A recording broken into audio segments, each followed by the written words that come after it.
Welcome to our channel. Today we how to connect Avalara returns for exemptions and certificates, beginner guide step by step clearly.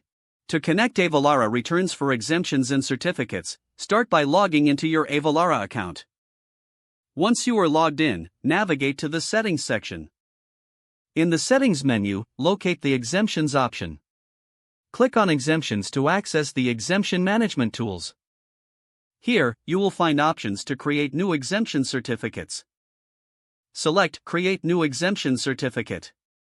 Fill in the required fields with the necessary customer information. Next, ensure you add the appropriate reason for the exemption. After entering all the information, save your changes. Now, return to the main dashboard and select the Returns section.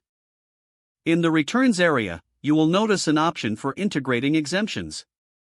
Click on Integrate Exemptions. Follow the prompts to connect your exemption certificates with your returns. This will ensure that all taxable transactions are accurately processed. Once the integration is complete, review your settings to confirm accuracy.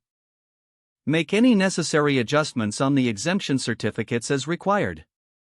After verifying everything, you're ready to utilize exemptions in your Avalara returns.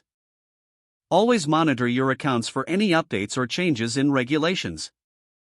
This will help maintain compliance and accuracy in your tax processes.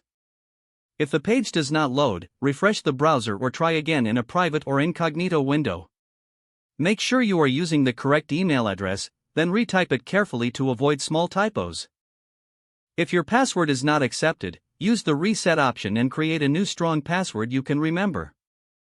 Check your spam folder for verification or security emails, then complete any requested confirmation steps. Enable two-factor authentication if available to improve account security and reduce unauthorized access risk. After signing in, review your profile details so your contact information and settings are accurate and current. If you see an error message, note it down and try again after restarting your device and internet connection.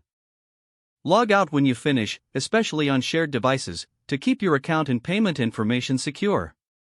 If the page does not load, refresh the browser or try again in a private or incognito window. Make sure you are using the correct email address, then retype it carefully to avoid small typos. If your password is not accepted, use the reset option and create a new strong password you can remember.